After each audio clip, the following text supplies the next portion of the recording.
এজন্য ওয়াজ করতে আমি বলে থাকি, আগামী শনিবার স্কুল ভিজিট করবে টিও সাহেব। হেডমাস্টারকে কইছে আমি স্কুলে ভিজিটে যাইবে 11টার সময়। হেড স্যার স্কুল খুঁজে দেখতেছে একটা ছেলে দুষ্ট, নাম কালু। কইছে খবরদার শনিবার আসিস না।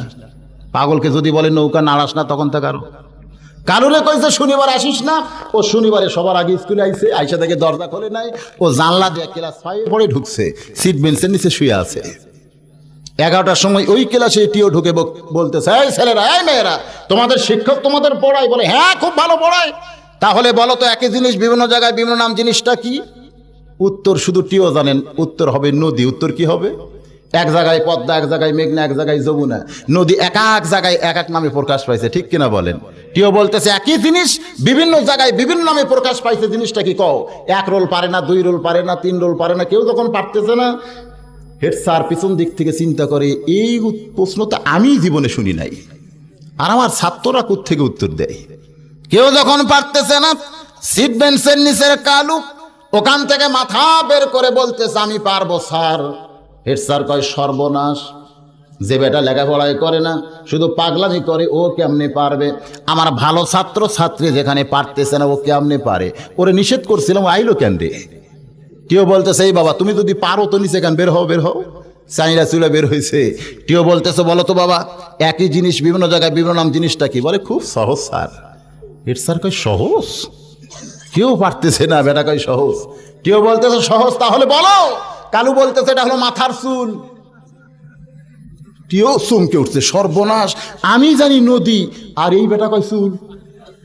একটু নিচে নামলি চোখের ভুরু, একটু নিচে নামলি মোষ, একটু নিচে নামলি দাড়ি, একটু নিচে নামলি সিয়ারি। হেড স্যার জোর হাত করে বলতেছে বাবা কালু রে, আর একটু নিচে নামিস না। যদ্দূর পর্যন্ত নামছিস বাবা, এখনো ভদ্র সমাজে বলা যায় কাপড়ে চুপড়ে নামলে কিন্তু বিপদ হয়ে যাবে রে বাবা, আর নিচে নামিস না। আমাদের যুবকেরা নামতে নামতে ফাটা যায়, নামতে নামতে খাড়া হয়ে পেশাব করা শুরু করছে। এই যুবকদেরকে আরো নিচে যদি নামতে দেন, এ সমাজ একদিন ধ্বংস হবে, ঠিক কিনা বলে? তাই যুবকদের লক্ষ্য করে বলতেছি বাপজানেরা, এই মুহূর্তেই ভালো হওয়া লাগবে। হাসরের ময়দানে কোনো বান্দা যখন আল্লাহর সামনে দাঁড়ায় যাবে, আল্লাহ বলবেন তোমার শৈশবকাল বুড়াকালের কোনো হিসাব লাগবে না, তোমার যৌবনকালের হিসাব দিয়া তুমি জান্নাতে চইলা যাও। এ হাদিস দ্বারা বোঝা যায় যৌবনকালটাই আল্লাহর কাছে ওয়াকফ করে দেওয়া লাগবে। জোরে কন ঠিক কিনা ভাই? কারণ বাংলাদেশের মসজিদের ইমাম যদি ভুল করে, পিছনের মুসল্লিরা লোকমা দেয়। বাংলাদেশে বক্তারা যদি ভুল করে, কোনো শ্রোতারা লোকমা দেয় না। এজন্য ওয়াজ করা খুবই সহজ, এমত এগুলো খুব কঠিন, ঠিক না ভাই? কোন ইমাম যদি 4 রাকাত নামাজ 3 রাকাত বানায়, সঙ্গে সঙ্গে মুসল্লিরা লোকমা দিয়ে ইমামরে খাড়া করে দেয়। কিন্তু কোন বক্তা যদি ওয়াজে ভুল করে, কোন শ্রোতারাও লোকমা দেয় না। এই লোকমা না দেওয়ার কারণে বাংলাদেশে বক্তা বাড়ছে না কমছে? কারণ বক্তা হওয়া খুবই সহজ, আর একবার যদি মার্কেট পাওয়া যায়, সে বক্তার আর পিছনের দিকে তাকানোর কোনো টাইম নেই, ও খালি সামনের দিকে দৌড়াই। ওমর ফারুক কেমন বক্তা ছিলেন? শুধু জবানে ভালো বললে হবে না, তার পরিচয়টাও জানা লাগবে। নবীর নাম হইতো হযরত ওমর। আল্লাহর নবীর পরে এ দুনিয়াতে কেউ যদি নবী হতো, নবীর নাম কি হতো? আল্লাহর নবীর পরে কেউ নবী হবে? আমার আল্লাহ কোরআনে বললেন, মা কানা মুহাম্মাদুন আবা আহাদিম মির রিজালিকুম ওয়ালাকির রাসূলুল্লাহি ওয়া খাতামান নাবিয়্যিন। আমার নবীর পরে আর কোনো নবী হবে না, আমাদের নবীটাই হলো শেষ নবী। কে করছে ঘোষণা? আরো জোরে কোন কে? আমার নবীর পরে আর কোনো নবী হবে না, অথচ সেই নবীটা বলেছেন আমার পরে কেউ যদি নবী হতো, সেই নবীর নাম ওমর হতো। এটা কি নবী ইচ্ছা করে বলেছেন না আল্লাহ বলাইছেন? মা ইয়ান্তিকু আনিল হাওয়া ইন হুয়া ইল্লা ওয়াহয়ুন ইউহা। আমার নবী ইচ্ছা করে কিছু বলেন না, আমার নবী মনের খায়েশে পড়ে স্বৈরাচারী কোনো ভাষাও ব্যবহার করেন না। আমার নবী যা বলেন আল্লাহ বলায়, আমার নবী যা করেন আল্লাহ করায়। কে করায়? আমার নবী ইচ্ছা অনুযায়ী কিছু বলে নাকি? আমার নবী আল্লাহ না জানাইলে কিছু জানেও। জোরে গান, আমাদের নবী আল্লাহ না জানাইলে কিছু জানে না। অথচ আমাদের বাংলাদেশে কতগুলা বাবা আছে, বাবা বোঝেন? চোখ বন্ধ করে ইল এরকম ঝাঁকি মারতেছে। আল্লাহ কয় না, ইল্লাল্লাহ কয় না, ইল কয়, মাঝখানে কয়। পাশের মুরিদ কয়, হুজুর এত জোরে ইলের ঝাঁকি বুঝি না। কয় বুঝবি কেমনি, তোর চোখ আছে? আমি চোখ বন্ধ করে দেখতেছি কাবার ধারে কুত্তা ঘোরে, এখান থেকে ইলের ঝাঁকি দিয়ে কুত্তা খেদাইলাম। মুরিদ কয়, হায় রে বাবা, কোথায় বাবা আর কোথায় কাবা? এখান থেকে বাবা কাবা দেখে। মুরিদের বউ একটু চালাক, যে তোমার বাবা কদ্দূর কাবা দেখে, আজকে আমি একটু ট্রাই করবো। হ্যাঁ, ভাত পাক করে ভাতের তলে মাছ দেও, ভরে ভাত দিছে। পীর সাহেব ভাত খাবার যায়, বাবা ভাত খাবার যায়, মুরিদরে কয়, এই তরকারি কোথায়? মুরিদ বউরে ডাকতেছে, তরকারি দিবা না? বাবারে শুধু ভাত দিলা? কয় আসতেছি আসতেছি।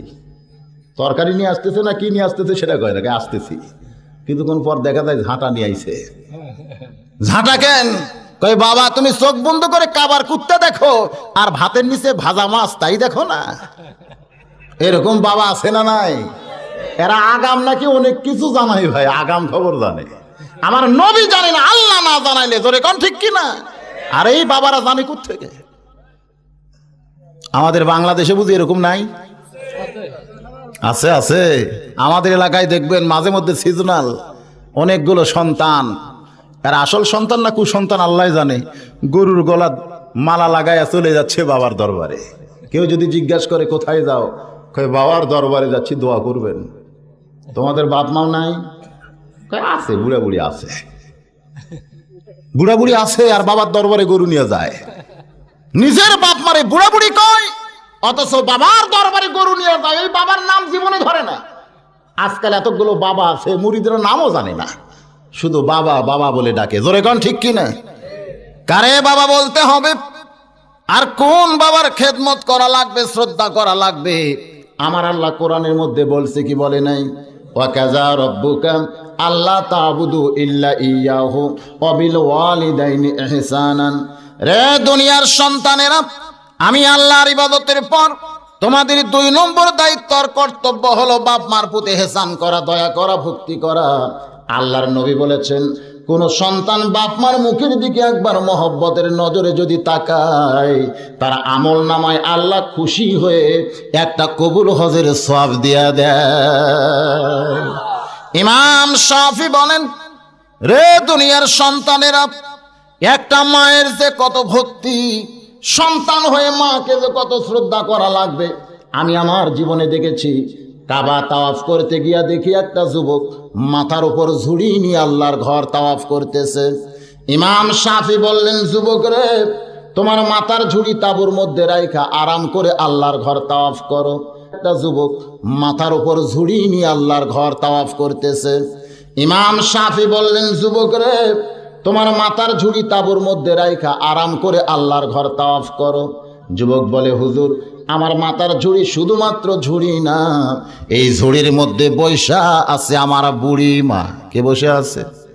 আমি যখন আল্লাহর ঘর তাওয়াফ করতে চাই, আমার মা কেঁদে কেঁদে বলেছে, বাবা আমিও আল্লাহর ঘর তাওয়াফ করব, কিন্তু আমার মা হাঁটতে পারে না, নড়তে পারে না। এই কারণে আমার মাকে ঝুড়ির মধ্যে বসায়া আমার মাকে মাথায় নিয়ে আল্লাহর ঘর তাওয়াফ করতেছি। ইমাম শাফির 2 চোখ দিয়া দর দর করে পানি আসতেছে। পাশে একজন তাওয়াফকারী চিল্লায় বলে, হুজুর এই ছেলেটা তার মায়ের হক আদায় করে দিল। ইমাম শাফি রাগ করে বলে, রে দুনিয়ার তাওয়াফকারী না, মায়ের হক আদায় হবে না, বরং বুকের চামড়া দিয়া মায়ের পায়ের জুতাও যদি তৈরি করা হয়, 1 ফোঁটা দুধের হক সন্তান কোনোদিন আদায় করতে পারবে না। আজকে সেই বাপ মার দিকে খেয়াল নাই, বাপ মারে বাদ দিয়া কার দরবারে যায়? বাবার দরবারে। যে কথা বলতেছিলাম, আমার নবী আল্লাহ না জানাইলে জানি না, সেই নবী যখন বলছেন আমার পরে কেউ যদি নবী হতো, নবীর নাম ওমর হতো, এ কথা কি রাসূল বলেছেন না আল্লাহ বলেছেন? তো আল্লাহ নবীর কথা কেন বলাইলেন? এর মধ্যে রহস্য আছে না নাই? হুজুর এটা উন্মোচন করে দিয়েছেন। এ আমার সাহাবীরা, দুনিয়াতে হযরত ওমর নবী হতে পারবে না, তবে নবী হওয়ার সব যোগ্যতায় আল্লাহ তার ভিতরে দান করেছে। নবী হওয়ার সব যোগ্যতা যার ভিতরে আছে সেই মানুষ যদি বক্তা হয়, ওয়াজ কেমন করবে রে ভাই? আল্লাহর নবী বলেন, হাসরের ময়দানে আমার আল্লাহ তাআলা হযরত ওমরকে নবীদের কাতারের মধ্যে দাঁড় করায়া দিবে। সুবহানাল্লাহ কইলেন না? যেই কাতারের প্রথম নবী থাকবে দাউদ আলাইহিস সালাম, ওই কাতারের 2 নম্বরে থাকবে হযরত ওমর, 3 নম্বরে থাকবে সুলাইমান। সুলাইমান আর দাউদ বাপ বেটা, জোরে কোন কি? মনে মনে সুলাইমান চিন্তা করবে, আমার বাবা দাউদের পরেই তো আমার থাকার কথা, মাঝখানের নবীটা কে আমি জানতে চাই। মনের মধ্যে খটকা লাগবে যে বাবার পরেই তো আমি থাকবো, কিন্তু মাঝখানে ঢুকলো কেটা। মনের মধ্যে খটকা হওয়ার কারণে পিছন থেকে ওমরের পিঠে হাত মারতে চাবে, কিন্তু হাতটা কাঁপতে কাঁপতে ফিরে আসবে। কিতাবের মধ্যে লেখছে আবার হাত মারবে, হাতটা কাঁপতে কাঁপতে ফিরে আসবে। এই জন্যই হাতটা ফিরে আসতেছে। সুলাইমান যার পিঠে হাত বসাতে চায়, আল্লাহর নবী বলেছেন সে দুনিয়ার সাধারণ কোনো মানুষ না রে সাহাবীরা। বাবা আদম থেকে আমি নবী পর্যন্ত যত নবী দুনিয়াতে আইছে, এই নবীরা যে রাস্তা দিয়া যাবে শয়তান সাথে সাথে যাওয়ার পারবে। তোমরা শুনলে আশ্চর্য হবে, আমার ওমর যে রাস্তা দিয়া যাবে ওই রাস্তা দিয়া শয়তান 40 দিন যাবার পারবে না। আমি নবী নানা গুণে গুণান্বিত হয়েছি, কিন্তু শয়তানকে ভয় দেখানোর মতো গুণ আমি নবীর চাইতেও আল্লাহ উমরের ভিতরে বেশি দিয়েছে। তৃতীয়বার হাত মারবে, কাঁপতে কাঁপতে হাতটা পিঠে পড়বে। ভাই সুলাইমান বলবেন, আপনি কোন নবী? আপনার নামটা একটু শুনবার চাই, মনে হয় আপনার দাঁড়ানো ঠিক হয় নাই। ওমর ফারুক বলবেন, এই মিয়া আমি কোনো নবী টবি না, আমার নাম হলো উমর, আমার নাম হলো উমর, আমার নাম হলো উমর। তোমার ভিতরে কি আল্লাহর কোরআন নাই? কারে বলতেছে? সুলাইমান রে। তোমার ভিতরে কি আল্লাহর কোরআন নাই? তুমি কি আল্লাহর কোরআনে পড়ো নাই? ওয়ালিমান খাফা মাকাম রাব্বিহি জান্নাতান। আল্লাহর সামনে কেউ যদি আসামির কাতারে দাঁড়ায়, সেইখানে নতজানু হয়ে দাঁড়িয়ে থাকতে হবে, অভদ্রতা করা যাবে না। তুমি আমার পিঠে হাত মারছো কেন? এই তোমার ভিতরে কি আল্লাহর কোরআন নাই? যেই কইছে সুলাইমান নবী নবীর কাতার ছেড়ে 11 গজ, কত গজ? 11 গজ দূরে গিয়ে বলতেছে নাম উমর, অথচ নবীর কাতারে। সুলাইমানের ভিতরে কি কোরআন আছে ভাই? যার ভিতরে কোরআন নাই আর যার ভিতরে কোরআন আছে, এই 2 মানুষকে এক। আল্লাহর নবী বলেছেন, আমার দরদি আল্লাহ হাসরের ময়দানে মুসা নবীকে জান্নাতের দরজায় দাঁড় করায়া দিবে, আর মুসার সামনে দিয়া লক্ষ লক্ষ কালিমুল্লাহকে আল্লাহ জান্নাত ঘরে ঢুকাইবে। মুসা আফসোস করে বলবে, আল্লাহ আমি মুসা কালিমুল্লাহ ছাড়া এই দুনিয়ায় কোনো কালিমুল্লাহ ছিল না, আমার সামনে দিয়া লক্ষ লক্ষ কালিমুল্লাহ জান্নাতে যায়, এরা কারা গো আল্লাহ, কারা আমি জানতে চাই। আল্লাহ বলবেন, মুসা রে, আমার উম্মতি মুহাম্মাদের ভিতরে যারা আল্লাহর কোরআন পড়েছে, তারা শুধু কোরআন পড়ে নাই, আমি আল্লাহর সঙ্গেই কথা বলেছে। আর আমার কোরআন পড়ার কারণে আমি তাদের মাথায় কালিমুল্লাহর মুকুট পরায়া তোমার সামনে দিয়াই জান্নাত দিয়া দিলাম। মুসা আফসোস করে বলবে, আল্লাহ আমি মুসা নবী না হইয়া, কালিমুল্লাহ না হইয়া, উম্মতি মুহাম্মাদের কোরআনের হাফেজ আলিম যদি হতে পারতাম, এই দলের সঙ্গে আমিও মুসা জান্নাতে চইলা যাইতাম। আল্লাহ বলবেন, মুসা রে, তুমি তো জান্নাতি, তুমি তো জান্নাতে যাবেই যাবে, তবে তুমি যে একলা কালিমুল্লাহ নও, তুমি ছাড়াও যে দুনিয়ায় আরো কালিমুল্লাহ ছিল, এইটা দেখানোর জন্যই তোমাকে দরজায় সাক্ষী বানায়া রাখছি। এখন সমস্ত কালিমুল্লাহর সরদার হইয়া সবার পিছনে তুমি জান্নাতে চইলা যাও। এতে মুসা নবীর দাম বাড়ছে না কমছে? সবার পিছনে যাক, কিন্তু কি হয়ে গেছে? সরদার। জোরে কন কি? কারণ মুসা নবী কিন্তু তুইয়া মুয়া নবী না। আমি ওয়াজ করতে বলে থাকি, যত নবী আল্লাহ দুনিয়াতে পাঠাইছেন সব নবীরা বুদ্ধিমান, চালাক। কয়টা? কেমন চালাক মুসা মনে আছে? অনেক ওয়াজ শ্রোতাদের মনে থাকে না। ভাইজান, আল্লাহর প্রেমের সাগরে ডুব দিয়া মুসা আল্লাহর শরাব পান করে পাগলা হয়ে আমার আল্লাহরে বলতেছে, আল্লাহ তুমি যদি মুসা হও আর আমি যদি আল্লাহ হই, তুমি আমার কাছে কি চাইবা কও। মুসা কিন্তু সীমানা ওভারটেক করছে। কি করছে? প্রত্যেকটা মানুষের একটা সীমানা আছে না নাই? কিন্তু সীমানা ছাইড়া বলতেছে, আল্লাহ তুমি যদি মুসা হও আর আমি যদি আল্লাহ হই, তুমি আমার কাছে কি চাইবা কও। আমার আল্লাহ রাগ করে বলে, মুসা রে, তোর সীমানা তুই ছাড়িস না। হ্যাঁ মুসা, তুই কোনোদিন আল্লাহ হতে পারবি না। মুসা কানতে কানতে কয়, আল্লাহ আমি যখন কোনোদিন আল্লাহ হতে পারবো না, তুমিও কোনোদিন মুসা হতে পারবা না। তোমার জায়গায় তুমি থাকবে, আমার জায়গায় আমি থাকবো। তোমার যেমন একটা জায়গা আছে, আমি মুসারও তেমন একটা জায়গা আছে। এত রাগ করা ভালো না। আল্লাহরে বলতেছে, এত রাগ করা ভালো না। এত রাগ করছো কেন? আমি একটু জানতে চাইছি, তুমি যদি মুসা হওয়ার আমি যদি আল্লাহ হই, তুমি আমার কাছে কি চাইবা কও। আমি মূলত আল্লাহ হওয়ার চাই না, তবে আমি আল্লাহ হলে তুমি মুসা যদি হও, কি চাইবা সেটা শুধু কও। এত রাগ করা ভালো না। আল্লাহ কই, মুসা রে, তুই তো আচ্ছা চালাক। সুবহানাল্লাহ। মাটির আদমকে প্রথম সৃষ্টি করিয়া ঘোষণা করিলে তুমি শ্রেষ্ঠ বলিয়া। সুবহানাল্লাহ বলেন। আমার আল্লাহ মানুষকে এতই ভালোবাসে, বাসে না? তুমি মাটির মানুষকে প্রথম সৃষ্টি করিয়া ঘোষণা করিলে তুমি শ্রেষ্ঠ বলিয়া। তাই নূরের ফেরেশতা করে মানুষকে সেজদা, তাই নূরের ফেরেশতা করে মানুষকে সেজদা। সবার চেয়ে দিলে মাটির মানুষকে সম্মান। আল্লাহু আল্লাহু, সবাই বলেন আল্লাহু আল্লাহু। তুমি জাল্লে জালালুহু, শেষ করা তো যায় না গে তোমার গুণগান। আমার আল্লাহ মুসার অন্তরে তাকাইছে। এক জগ পানির মধ্যে এক মুষ্টি চিনি দিয়া দুইটা ঘন্টন মারলে পানির মধ্যে চিনি যেমন হারিয়ে যায়, মুসাটাও তেমন আল্লাহর ভিতরে হারিয়ে গেছে। কোন সুবহানাল্লাহ। আমার আল্লাহ বলে, এ মুসা, তুই যদি আমার আল্লাহ হোস আর আমি যদি মুসা হইতাম, তাহলে চাইতাম সুস্থতা আর হায়াতুত তাইয়্যিবা। মুসা বলে, এটাই তো আমি জানতাম না, তোমার কাছে কি চাইতে হয় তোমার মুখ থেকে জানতে পারলাম। তুমি আমারে সুস্থতা আর হায়াতুত তাইয়্যিবা দান করে দাও। আমার আল্লাহ খুশি হইয়া বলে, মুসা রে, তুই বড় চালাক। সেই মুসা নবীকে দান করায়া কোরআন যাদের ভিতরে আছে, আমার আল্লাহ তাদেরকে কালিমুল্লার ডিগ্রি দিয়া জান্নাত ঘরের মধ্যে ঢুকাইয়া দিবে। এখন বলেন, এই কোরআন শিক্ষার দরকার আছে না নাই? কিন্তু বাংলাদেশে পাইকারি হারে সবাই কি কোরআন শিখতেছে ভাই? বাংলাদেশের অধিকাংশ নেতার ছেলেরা কেউ কোরআনের হাফেজও না, আলেমও না। মন্ত্রী বলেন, এমপি বলেন, ডিসি, এই কোরআনের গুরুত্ব না বুঝলে এই মাহফিলে আসার কোনো সার্থকতা নাই।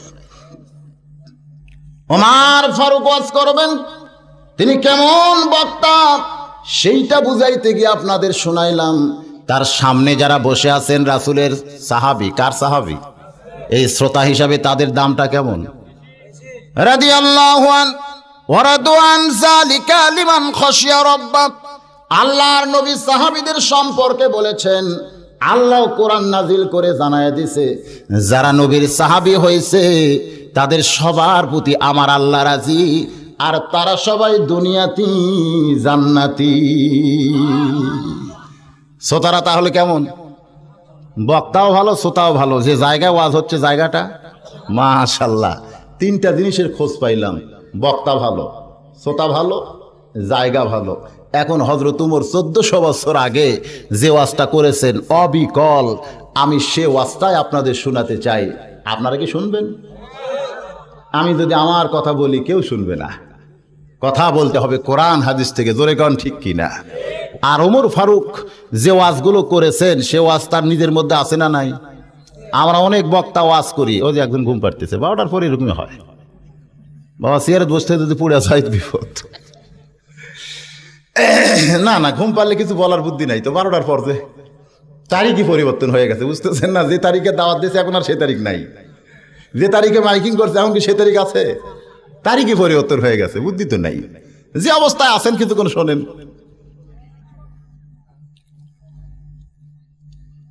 ওমর ফারুক কেমন বক্তা ছিলেন! শুধু ওয়াজ করেছেন, আমল করেন নাই। এমন বক্তা কি হযরত ওমর ভাই? যে ওয়াজ করেছেন সে আমল তার মধ্যে আছে না নাই? আজকাল আমরা অনেক বক্তা ওয়াজ করি, আমল করি কি করি না অনেক শ্রোতারাও সেই খোঁজ জানে না। কিন্তু ওমর ফারুক এমন বক্তা, যে ওয়াজটা করেছেন তার ভিতরে সেটা আমল করে মানুষরে দেখাইছেন। সুবহানাল্লাহ। আল্লাহর শুকরিয়া, নবীর প্রতি দরুদ শরীফ পড়ে হযরত ওমর যখন ওয়াজ করতেছেন, তার সামনের সাহাবীরা পাগলের মতন ওয়াজগুলো শুনতেছে। কারণ বক্তা যদি আমলকারী হয় তার কথার মধ্যে তাসির আছে না নাই? প্রত্যেকটা শ্রোতার কলিজার মধ্যে কথাগুলো ধাক্কা লাগবে, আর প্রত্যেকটা শ্রোতা আমল করার নিয়তে কথাগুলো শুনবে। এতে বোঝা যায় বক্তার মধ্যে আমল আছে না নাই। যায় না? আপনারা ওয়াজ শুনতে গেলেই বুঝতে পারবেন কোন বক্তার মধ্যে কি আছে। একটু চালাক হয়ে শোনা লাগবে। শ্রোতারা যদি চালাক হয়, মাঝে মাঝে বক্তারাও বেসাইজ হয়। আমার জীবনে দেখছি, ওই শিবগঞ্জের পীরবে ওয়াজ করে ঘরের মধ্যে গেলাম, যাওয়ার সময় বললাম, ভাই আমি একটু রাতেই বিদায় চাই। বললো, হুজুর বিদায় কেন? আপনার বাড়ি তো বহু দূরে। আমি বললাম, বিদায় মানে যা দিবেন হামাক দেন, এই টাকাগুলো পকেটের মধ্যে রাখি আমি ঘুম পাড়বার চাই। আর যদি এখন বিদায় না করেন আপনারা ঘুম পাড়বেন, আমার ঘুম হবে না। শুধু মনে হবে ও আর সাটলো কি সাটলো না, টাকা দেয় কি না দেয়। তো যা দিবেন দেন, আমি পকেটের মধ্যে রাখি একটু ঘুম পাড়বার চাই। শ্রোতাগুলো, কমিটির লোকেরা বললো, হুজুর আমাদের এলাকায় এরকম সিস্টেম নাই। দেখি আমরা চিন্তা ভাবনা করি। এবার আমরা ঘরে গেলাম, কিছুক্ষণ পরে দেখি দরজায় ঠোকা মারছে, একটা লোক আইছে। দরজা খুলে দিলাম, দেখে হাবা গোবা। বললাম, ভাইজান আপনি কমিটির লোক? কয়, না হুজুর আমার বাড়ি বহু দূরে, আমি আপনার শ্রোতা ওয়াজ শুনতে আইছি, কিন্তু বাড়িতে যাওয়ার মতন কেউ নাই। এখন আমি একলা এত দূর কেমনে যাই? আমি একটা আপনার সঙ্গে থাকবার চাই। আমি বললাম, বক্তা এবং শ্রোতা একসঙ্গে থাকা জায়েজ নাই। কারণ আপনি হইলাম নিচের মানুষ, আমি হইলাম টেজের মানুষ। আমি আসলাম চেয়ারে, আপনি আসলেন চটে। আমি ওয়াজ করেছি আর আপনি ওয়াজ শুনেছেন, আমরা দুইজন কি এক? কয় না। তাহলে আমার সঙ্গে কেমনে থাকবেন? হুজুর তাহলে আমি কি করবো? হুজুর বড় বিপদে পড়ছি। আমি বললাম, ঠিক আছে, আইসেন যখন ওই যে নিচে পাটি পড়া আছে ওইখানে শুয়ে থাকেন। ওরে পাটি দেখাই আবার নিচে তোষক ওপরে ল্যাপ, ঘুমাইয়ে গেলাম। এক সময় ঘুম থেকে চেতন হয়ে দেখি আমার গাওয়াত ল্যাপ নাই। ভাবলাম ঘুমের ঠেলায় কি ল্যাপ পড়ছে। নিচের দিকে তাকায় দিকে এটা আর্ধেক তলে দিছে, আর্ধেক ওপরে দিছে। চিন্তায় পড়ে গেলাম। আমি যখন ঘুমে অচেতন, ওই সময় বেটা ল্যাপ নিছে। ও যখন আমার ল্যাপ কাইডা নিছে, এখন যদি ওর গাঁও থেকে ল্যাপ কাইডা নেই তাহলে মারামারি ছাড়া তো বুদ্ধি নাই। তো যাক, যা করছে করছে। আমার ব্যাগের মধ্যে চাদর ছিল, আমি বার করে গায়ে দিলাম। ফজরের আজান দিলে লোকটা ল্যাপ তাও করে বলতেছে, হুজুর আপনার ল্যাপ এখন আপনি নেন। আমি কইলাম, এই মিয়াই, আল উলামা ওয়ারিসাতুল আম্বিয়া, আলেমরা হলো নবীদের ওয়ারিস, তার সঙ্গে বেয়াদবি করছো, তোমার ঈমান নষ্ট হবে। লোকটা বলতেছে আমার হবে, আর আপনার হয়ে গেছে। আমি কইলাম, আমার ঈমান নষ্ট হয়েছে মানে? বলে, হুজুর আপনি ওয়াজ করলেন না ওমর ফারুক মদিনা থেকে জেরুজালেমে যাচ্ছেন, যাওয়ার সময় উটের পিঠ থেকে নামে রাখালকে উটের পিঠে উঠাইয়া দিলেন। তিনি রশি ধরে জেরুজালেমে গেলেন অর্ধ পৃথিবীর খলিফা হইয়া। রাখালকে যদি উটের পিঠে চড়াইয়া নিজে রশি ধরে যায়, আপনি কি উমরের চাইতেও বড় বক্তা হইছেন? যা আপনার সঙ্গে আমার থাকা জায়েজ নাই? আপনারা টেজে ওয়াজ করেন, ঘরের মধ্যে আরেক রকম হয়ে যান। আমি লোকমা দিছি, হুজুর আপনি যখন লাখ টাকা ঘুম পাড়েন, শীতের ঠেলায় আমার ঘুম হয় না, ল্যাপ কাইডা নিছি, এখন যা হয়েছে হয়েছে। আমি জোর হাত করে বললাম, ভাইজান তুমি আসল জায়গায় হাত মারছো ভাই, তোমার কোনো দোষ নাই, সব দোষ আমার। ওই শ্রোতাটা চালাক। জোরে কোন কি শ্রোতা? চালাক। বক্তার শুধু ওয়াজ শোনে নাই, ঘরের মধ্যে বক্তারে সাইজ করছে। আপনারা যদি এরকম চালাক হতে পারেন, তাহলে আমলিয়াত বক্তাকে টেজের উপরে পাবেন। জোরে কোন ঠিক কি না? শ্রোতাদের চালাক হওয়া লাগবে। খালি সারা জীবন বোকা হইয়া ওয়াজ শুনলে হবে না। শ্রোতারা যদি বোকা থাকে, বক্তারা বেসাইজ হয়ে যায়। মুসল্লিরা যদি বোকা হয়, ইমাম যেমন বেসাইজ হয়ে যায়, সেরকম শ্রোতাদের চালাক হওয়ার দরকার আছে না নাই? বাজানগণ, ওমর ফারুক যখন ওয়াজ করেন, পাগলের মতন সমস্ত সাহাবীরা ওয়াজ শুনতেছেন। এমন সময় মসজিদ নববীর ভিতরে একটা বেদুইন সাহাবী ঢুকতেছে। সমস্ত শ্রোতা কি একসঙ্গে ঢুকতে পারে? দুই একটা পরে আসে না? একটা বেদুইন সাহাবী মসজিদ নববীর ভিতরে ঢুকতেছে। আল্লাহর ঘর মসজিদে যখন কোনো বান্দা ঢুকতে চায় নিজের ইচ্ছা মতো ঢোকা হবে না, ঢোকার সময় ডান পায়ে ঢুকতে হবে। জোরে কোন ঠিক কিনা? আপনি যদি মনে করেন আমার ইচ্ছায় আল্লাহর ঘরে ঢুকবো, এটা চলবে না। ঢোকার সময় তরিকা হলো ডান পায়ে ঢুকতে হবে, আর জবান খুলে একটা দোয়া পড়া লাগবে, আল্লাহুম্মা আফতাহলি আবওয়াবা রাহমাতিক। ডান পা দিয়ে এই দোয়া পড়তে পড়তে কেউ যদি আল্লাহর ঘর মসজিদে একবার ঢুইকা যায়, ওইটা শুধু আল্লাহর ঘর থাকবে না, ওইটা যেন আল্লাহ রহমতের কোল হইয়া যায়। আল্লাহ রহমতের কোলে শান্তি আছে না নাই? ছোট বাচ্চা যখন কান্দে, খালা যায় যদি কোলে নেয়, কান্দন থামে না বাড়ে? চাষি যায় যদি নেয়, কান্দন বেড়ে যায়। তোমরা যতই কোলে নাও, সন্তান কান্দন থামাবে না। মা দরদি দৌড়ে গিয়া কোলে নিয়ে যখন বুকের সঙ্গে মুখ ঠেকায় দেয়, সঙ্গে সঙ্গে সন্তানের কান্না থেমে যায়। আল্লাহর ওলি ইমাম গাজ্জালী বলেন, মায়ের কোলে সন্তান যেমন শান্তি পায়, তার চাইতে কোটি কোটি গুণ শান্তি একজন মুসল্লি আল্লাহর ঘর মসজিদে পায়। অথচ সেই মসজিদে আমরা অনেক মুসল্লি শান্তি পাই না। জুমার দিনে দেখবেন ইমাম সাহেব একটু ওয়াজ করবে, খুতবা দিবে, সামনের দিকে তাকায় দেখে মুসল্লিরা তিন দল। কয় দল? এক দল গালে হাত দেয়া আছে, আর এক দল হাঁটুর মধ্যে কাল্লা মারছে, আর এক দল সামনে কাতারে বসে খালি এরকম করতেছে। এরকম আছে না নাই? ইমাম কয় সর্বনাশ, যে হারে মুসল্লির সাইজ, আমি কি ওয়াজ করব? কারণ শ্রোতার সাইজ দেখে তো বক্তার ওয়াজ। এ সময় আপনারা যদি ঘুম টুম পাড়েন, চোখ যদি এরকম করেন, তো আমার ওয়াজ শেষ। শ্রোতা দেখে বক্তার ওয়াজ হয় না। তো ইমাম সাহেব দেখতেছে কি ওয়াজ করব, মুসল্লিরা সব বেসাইজ। রাগ করে বলতেছে, ও মুসল্লি ভাই, মসজিদে আইসা এরকম ঘুমটুম পাড়া জায়েজ নাই, একটু চেতন থাকেন, আমার ওয়াজটা শোনেন। এক মুসল্লি খাড়া হয়ে বলতেছে, হুজুর আপনি নামাজ পড়ে 1000 টাকা মাস পান, আপনার পিছনে নামাজ পড়ে আমরা 1 টাকাও পাই না। কমিটির উচিত হলো ইমামকে যদি 1000 টাকা মাস দেয়, মুসল্লিকে অন্তত 200 টাকা মাস দেওয়া দরকার। খালি ইমামের বেতন, মুসল্লির বেতন নাই। এজন্য আপনার ইচ্ছা মতো আপনি ওয়াজ করেন, আমাকে ইচ্ছা মতো আমরা যা ইচ্ছে তাই করি। ইমাম কয় আসল জায়গাত হাত মারছে রে। এই জন্যই মমতাজ পাগলি কি কয় জানেন? মমতাজ পাগলি, ইমামেরা নামাজ পড়ায়, নিজে নামাজ পড়ে না, কাল হাসরে কি জবাব দিবা? ওরে ইমামের কারখানা, ইমামেরা নামাজ পড়ায়, নিজে নামাজ পড়ে না। কি মারফতের পেঁয়াজ মারছে মমতাজ। কে মারছে? হায় হায় হায়, সব ইমামক ধরছে। এরা নাকি খালি নামাজ পড়ায়, নামাজ পড়ে না। কে রে ইমাম, সারা জীবন নামাজ কাজা করলি, খালি নামাজ পড়াইনি, পড়বি কতদিন? রে আল্লাহর বান্দারা, খুব খেয়াল করে শোনা লাগবে। যে কথা বলতে চাই, ইমাম সাহেব যখন মুসল্লির মুখ থেকে এমন কথা শুনেছে, আর কিছু বলার উপায় আছে? ইমাম দেখতেছে এই মুসল্লি করুক, আর ওয়াজ শোনানো যাবে না, এরা বেসাইজ হয়েছে। ধরে কোন কি সাইজ? তখন বলতেছে, বাবা ওই যে মসজিদের কোনায় একটা বুড়া মানুষ বসে বসে নামাজ পড়তো, এই বুড়াটা আসে নাই কেন? তার কি অসুখ করছে? এক মুসল্লি বলে, কি যে কোন হুজুর, ওই বুড়া কোদাল দিয়ে জমির আল কাটতিছে। হায় সর্বনাশ, যে মানুষ বৈশা বৈশা নামাজ পড়ে, সে মানুষ কোদাল দিয়ে কোনোদিন জমির আল কাটতে পারে? কয় বিশ্বাস না হলে নামাজ শেষ করে খবর নেন। ইমাম নামাজ শেষ করে মুরব্বীর বাড়ির যা ডাক দিতে, চাচ মিয়া বাড়িতে আছেন? বাড়ির চাচি বলতেছে, তোমার চাচা এখনো জমিতে আছে। জমির যায় থেকে সত্যই বুড়া কোদাল দিয়ে জমির আল কাটতেছে। আল কাটা বোঝেন না? ইমাম বলতেছে, মুরব্বী আজকে না জুমার দিন, জুমার নামাজের আজান হলো, ইজা নুদিয়া লিস-সালাতি মিন ইয়াউমিল জুমআ ফাসআউ ইলা যিকরিল্লাহ। জুমার নামাজের আজান দিলে দুনিয়ার সমস্ত কাজ কাম করা জায়েজ না হারাম?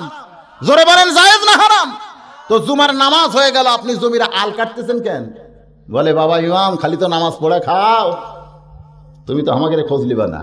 এই দেখো জমির সমস্ত আশেপাশে জমির আল কাটছে, আমার জমিটা ঘাসে ভরা, এই জন্য আল কাটতেছি। আল্লাহ যদি চায় সামনে জুম্মায় নামাজ পড়বো। বলে, আপনি মসজিদে গেলে বসে বসে নামাজ পড়েন, খাড়া হইয়া কোদাল দিয়ে জমির আল কেমনে কাটেন? বলে, বাবা মসজিদে গেলে আমি গাওয়াত বল পাই না বাবা, কিন্তু কাজে কামে বল পাই।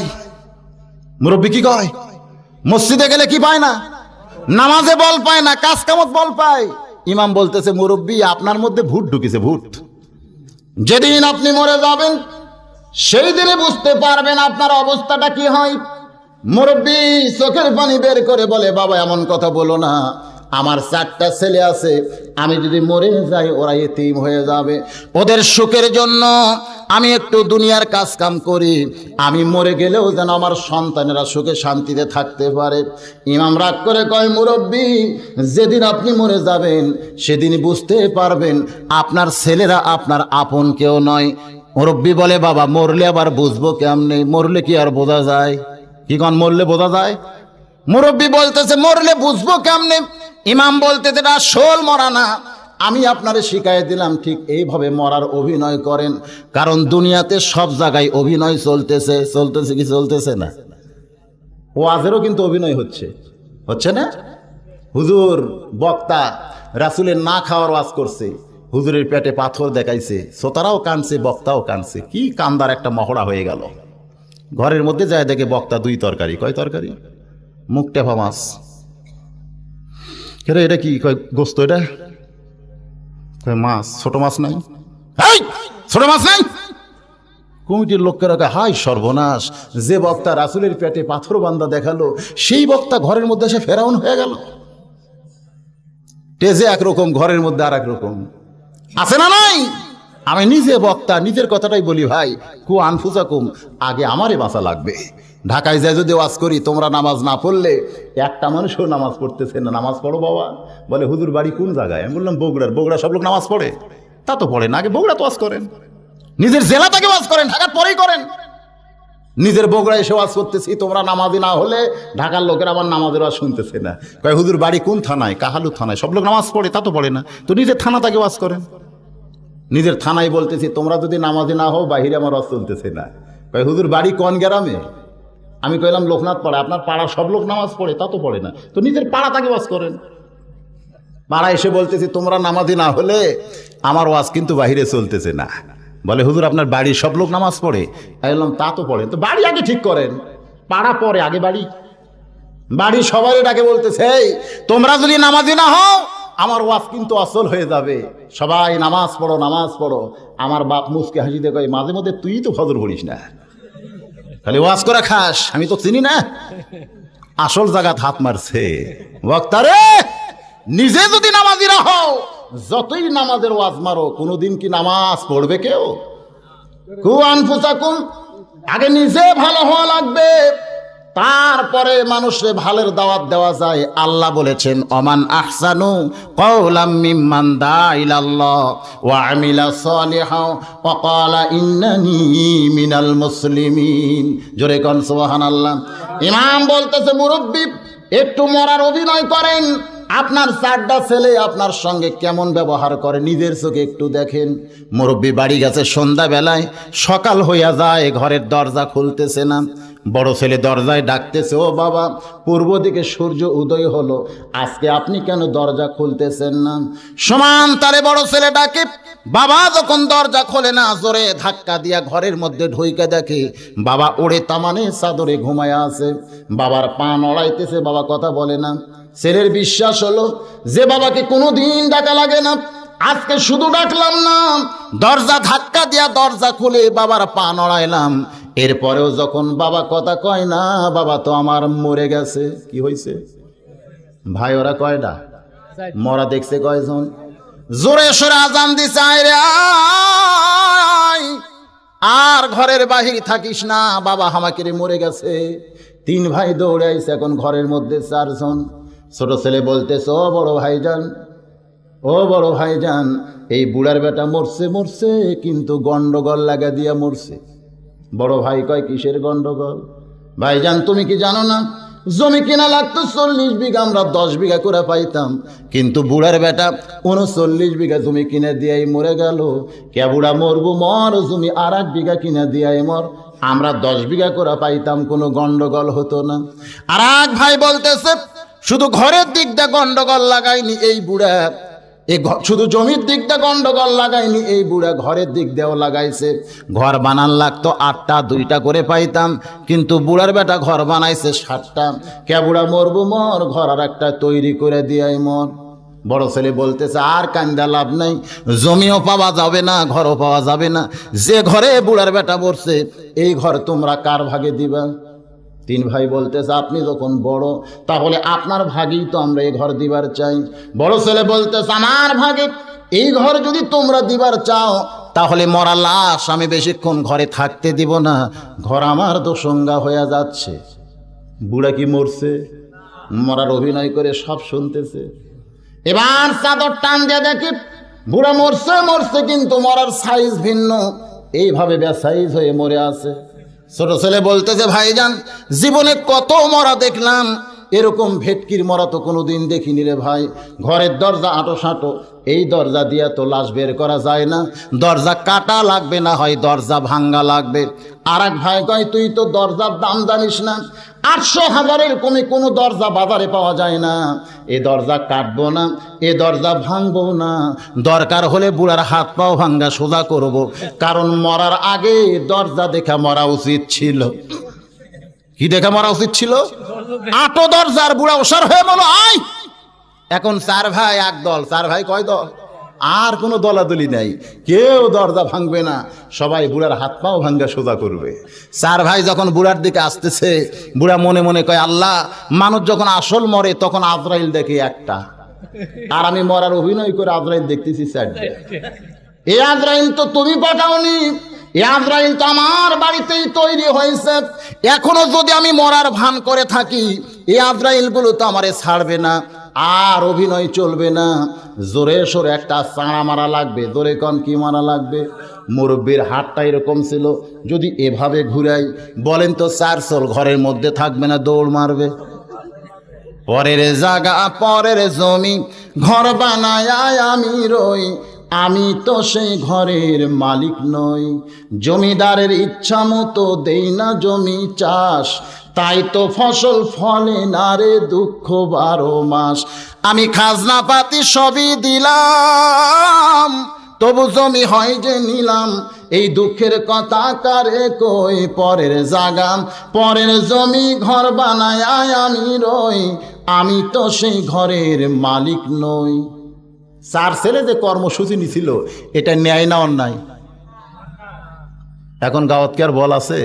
4 জন 4 দিকে দৌড় মারছে, আর বুড়া গেছে ইমামের কাছে, হুজুর আপনি যা কইছেন তাই ঠিক। ছেলেদের ঝোঁকের জন্য জুমার নামাজ বাদ দিয়ে আল্লাহর সঙ্গে গাদ্দারি করে জমির আল কাটছি। হুজুর আপনি যা কইছেন সব ঠিক, ওরা আমার আপন কেউ না। ইমাম বলতেছে এটা আমি বলি নাই, আল্লাহই বলেছে, ইয়া আইয়ুহান নাসু তাকু রাব্বাকুম ওয়াখশাউ ইয়াওমান লা ইয়াজি ওয়ালিদুন আন ওয়ালাদিহি। মানুষরে সেই দিনকে তোমরা ভয় করো যেদিন পিতা পুত্রকে চিনবে না, পুত্র তার পিতাকে চিনবে না। সেদিন আমাদের সামনে আসে না নাই? সেই দিনকে সামনে নিয়ে আজকের ওয়াজ শুনতে হবে ভাই। ওমর ফারুক যখন ওয়াজ করতেছেন, সাহাবীরা যখন পাগলের মতন ওয়াজ শুনতেছেন, এমন সময় একজন বেদুইন সাহাবী, ধরে কন কি সাহাবী, মসজিদ নববীর ভিতরে ডান পা দিয়া এই দোয়াটা পড়ে ঢুকেই দেখে ওমর ফারুক ওয়াজ করতেছে, আর সাহাবীরা পাগলের মতো শুনতেছে। খুশি হয়ে জোরে সোরে একটা সালাম দিছে। কি দিছে? আসসালামু আলাইকুম ইয়া সাহাবে রাসূলুল্লাহ সাল্লাল্লাহু আলাইহি ওয়াসাল্লাম। হে আল্লাহর নবীর সাহাবী, তোমাদের সবার প্রতি আল্লাহর রহমত বর্ষিত হোক। আপনারা তো সুবহানাল্লাহ কইলেন, কিন্তু একটা সাহাবীও সালামের উত্তর দিচ্ছে না। বেদুইন সাহাবী ভাবলো সালাম দেওয়া হলো সুন্নাত, আর উত্তর দেওয়াটা কি? ওয়াজিবের দাম বেশি না সুন্নতের দাম বেশি? সব ইবাদতের মধ্যে ওয়াজিবের দাম বেশি হলেও সালামের ক্ষেত্রে সুন্নতের দাম বেশি, ঠিক না? কারণ কেউ যদি সালাম দেয় 90টা নেকি পায়, আর কেউ যদি ওয়ালাইকুম সালাম ওয়াজিব আদায় করে নেকি করা, তাহলে যার সওয়াব বেশি তার দাম বেশি না? সালামের ক্ষেত্রে কার দাম বেশি? সুন্নতের দাম বেশি। আজকে আমি এখানে এসে সুন্নত আদায় করে 90টা নেকি পাইছি, আর আপনারা ওয়াজিব আদায় করে নেকি কয়টা? আপনার আমার চাইতে বেশি না কম? এখন যদি সমান হবার চান, কিছু করার আছে নাই? জোরে সোরে একটা দেন। ওয়ালাইকুম আসসালাম ওয়া রাহমাতুল্লাহি ওয়া বারাকাতুহু। এখন সমান হলো, লেভেলটা ঠিক হলো। আপনারাও 100, আমিও 100। কি ভাই, লেভেল ঠিক না হলে মানানসই হয় না। মাশাআল্লাহ মাশাআল্লাহ। বেদিন সাহাবী সালাম দিছে, আর সমস্ত সাহাবীরা বসে আছে। ওমর ফারুক ওয়াজ করতেছে। সাহাবী মনে মনে ভাবতেছে আমি গরিব মানুষ বলে আমার সালাম কি এদের চয়েস হলো না, জোরে সোরে আবার সালাম দেই। আসসালামু আলাইকুম ইয়া সাহাবে রাসূলুল্লাহ সাল্লাল্লাহু আলাইহি ওয়াসাল্লাম। সমস্ত সাহাবীরা বসে আছে, কেউ উত্তরও দেয় না। ওমর ফারুক ওয়াজ ছাড়তেছে না। বেদুইন সাহাবী ভাবতেছে এরা কি কানে কম শুনতেছে নাকি। এবার সালামও দেবো, হাতের একটা ইশারাও মারবো। সালাম দেওয়ার বহু প্রসেস আছে না নাই? দেখবেন ভোটের সময় নেতারা কিন্তু সব মানুষকে সালাম দেয়। আসসালামু আলাইকুম, কেমন আছেন ভাই? যে ভোট হয়ে নেতা হয়ে যায় তখন কোনো লোক যদি সালাম দেয় খালি মাথা ঝোঁকায় আর সামনে যায়, ওয়ালাইকুম কর টাইম নাই। এক নেতার আমি কইছিলাম এখন যে খালি মাথা ঝোঁকান, আগে সালাম বহু দিছি, এখন আর নেওয়া যাবে না, মাথা ঝোঁকায় সব সৎ। আমাদের এলাকার এক নেতা, এটা চেয়ারম্যানের, ইউনিয়ন পরিষদের চেয়ারম্যান দাঁড়াইছিল। ও ভোটের আগে ওর এক সাথী আমারে কইছে, হুজুর আমার এই চেয়ারম্যান সাহেব ভোটের আগে এক আসরের নামাজ 4 বার পড়ছে। আমি কইলাম 4 বার কেন? কয় যেখানে লোক দেখে সেখানেই বলে বাবা আগে নামাজ তারপরে কথা। 10টা লোক দেখলি যাই নামাজ বিছায় নামাজ পড়ে, ভাই আগে নামাজ পড়ে নিলাম, এখন আপনাদের কাছে দোয়া চাই। আবার যায় দেখে 10 জন লোক আবার নামাজ পড়ে আবার দোয়া চায়। আমি কইলাম এত নামাজ পড়তেছেন চেয়ারম্যান সাহেব? এখন পড়ে নেই। এরকম আপনাদের এলাকাত নাই, অনেক জায়গাতে আছে, আছে না নাই? সালাম দেওয়ার একটা নিয়ম আছে। এবার বেদুইন সাহাবী সালাম দেওয়ার জন্য হাত উঠাইছে। সাহাবীদের মাঝখান থেকে একজন, নাম হলো ওসমান গনি, জোরে কর নাম কি? দাঁড়িয়ে বলতেছে, এই মিয়া, এই তুমি হুঁশ পাও না? যেখানে ওমর ফারুকের মতন বক্তা ওয়াজ করে আর সাহাবীদের মতো মানুষ যেখানে বসে বসে ওয়াজ শোনে সেইটা রহমতের সাগর হয়ে যায়, সেখানে এক পিয়ালা রহমতের কোনো দরকার নাই। তোমার হুঁশ নাই? ওমর ফারুকের মতন বক্তা যেখানে ওয়াজ করে আর আমরা যেখানে বসে বসে ওয়াজ শুনি, এটা হলো রহমতের সাগর। জোরে কোন কিসের সাগর? সেখানে তোমার এক পিয়ালা রহমতের দরকার আছে? তুমি অযথা সালাম দিবার চাও কেন এতবারে? হ্যাঁ, আমরা নিচ্ছি না, তোমার উচিত হলো চুপ করে বসে যাওয়া। ওমর ফারুক দেখতেছে ওসমান গনি যে খেপা খেপছে। আল্লাহ নবী বলেছেন আমার যত সাহাবী আছে তার মধ্যে সবচাইতে নরম মানের সাহাবী আবু বকর ওসমান। জোরে কোন সুবহানাল্লাহ। এত নরম সাহাবী নবীর আর কেউ ছিল না। একজনের নাম কি? হযরত আবু বকর। আর 2 নম্বর কেডা? সেই মানুষ খেপে গেছে ভাই। ওমর ফারুক সমস্ত সাহাবীর দিকে তাকায়া আল্লাহর কোরআন থেকে তেলাওয়াত করলেন, আতিউল্লাহ ওয়া আতিউর রাসূল উলিল আমরি মিনকুম। সঙ্গে সঙ্গে ওসমান গনি কাঁপতে কাঁপতে বসে গেছে। কোন সুবহানাল্লাহ। ওমর ফারুক বললেন না বাবা ওসমান বা ভাই ওসমান তুমি বসো, তুমি বসো, এ কথা বললেন না। শুধু কোরআনের আয়াত তেলাওয়াত করলেন, আল্লাহর আনুগত্য করো, রাসূলের অনুসরণ করো, আর তোমাদের আমিরকে তোমরা মানো। আমি উমর তোমাদের আমির থাকা অবস্থায় তুমি ওসমান কেন দাঁড়াইছো? ওসমান বুঝতে পারছে আমার বড় বেয়াদবি হয়ে গেছে, আমার আমির যেখানে আছে আমি কেন ভুল ধরেছি। কাঁপতে কাঁপতে বসে গেছে। এখন আমি জানতে চাই এই কোরআনের ক্ষমতা আছে না নাই? যে কোরআনের আয়াত শুনলে ওসমানের মতো ব্যক্তি কাঁপতে কাঁপতে বসে যায়। ওয়াজ বাদ দিয়া বেদুইন সাহাবীর কাছে জোড়হাত করে বলতেছে, ভাইজান এটা এই জন্যই বলতেছি, ওমর ফারুক শুধু বক্তা ছিলেন না, এই মুহূর্তে তিনি ছিলেন অর্ধ পৃথিবীর খলিফা। জোরে কোন সুবহানাল্লাহ। বেদুইন সাহাবীর কাছে জোড়হাত করে বলতেছে, ভাইজান তোমার উচিত ছিল চুপ করে বসে আমি যে ওয়াজ করতেছি ওয়াজটা শোনা, কিন্তু তুমি কেন সালাম দিতে গেলে? এখন তুমি সালাম দিবার কারণে ওসমান খেপে গেল আর আমার ওয়াজটা বন্ধ করে তোমার কাছে আসতে হলো। বেদুইন সাহাবী বলে, আমিরুল মুমিনিন, আমি এই মাহফিলের ভিতরে, মসজিদের ভিতরে ওয়াজ শোনার জন্যে ঢুকি নাই, আমি আপনাদের সবাইকে একটু ওয়াজ শোনাতে চাই। কি শোনাতে চাই? সমস্ত সাহাবীরা খালি কাঁদতিছে, এবারটা কয় কি রে? হ্যাঁ, উমর ফারুকের মতন বক্তা যখন ওয়াজ করে তারে নামায় দেয়া, তোর ওয়াজ শোনার টাইম আছে? কি কন? এখানে যদি বাংলাদেশের শ্রেষ্ঠ বক্তা সাইদি সাহেব আসে, শুধু বাংলাদেশ না ওয়ার্ল্ডের মধ্যে অত বড় বক্তা কমই আছে, ঠিক কিনা বলেন ভাই? সেই বক্তা যদি ওয়াজ করে আমরা তার বিরুদ্ধে বহু বলতে পারি, তারপরে যদি মাইকিং হয় গুরুদাসপুরে, সাইদি সাহেব আজকে এখানে ওয়াজ করতে আসতেছে, এই কয় লোক একটু ওয়াজ করবার চাই, আপনারা কি আমাকে চান্স দিবেন? কয় যতই ওয়াজ করেন পরে আসেন, এই সময় মধ্যে না। ওমর ফারুকের মতো বক্তা যেখানে ওয়াজ করে সেখানে বেদুইন সাহাবী বলতেছে, আমি তো ওয়াজ শুনতে আসি নাই, আমি একটু আপনাদের ওয়াজ শোনাতে চাই। সমস্ত সাহাবী খেপে গেলেন, এই মিয়া কি মুখে আসে আর কি বলো? ওমর ফারুক কোরআন থেকে বললেন আতিউল্লাহ ওয়া আতিউর রাসূল উলিল আমরি মিনকুম, সঙ্গে সঙ্গে সমস্ত সাহাবী বসে গেছে, কোন সুবহানাল্লাহ। ওমর ফারুক বলতেছে ভাইজান আমার কোনো আপত্তি নাই, বরং আমি তোমার ওয়াজ শুনতে চাই। এই নবীর সাহাবীরা তোমরা কি আপত্তি করো? বলে না, আপনি আমির হয়ে যদি ওয়াজ শুনতে চান আমাদের আর কারো আপত্তি নাই। এবার বেদুইন সাহাবী মেম্বরের কাছে দাঁড়ায়া আল্লাহর শুকরিয়া নবীর প্রতি দরুদ শরীফ পড়ে 3টা ওয়াজ করলেন। 1 নম্বর ওয়াজ হলো ইন্নী উহিব্বুল ফিতনা, আমি ফিতনাকে মহব্বত করি। ভালো না খারাপ? 2 নম্বর ওয়াজ হলো ইকরাহুল হক, আমি হককে পছন্দ করি না। 3 নম্বর ওয়াজ হলো আশহাদু মা লাম আরা, আমি না দেখা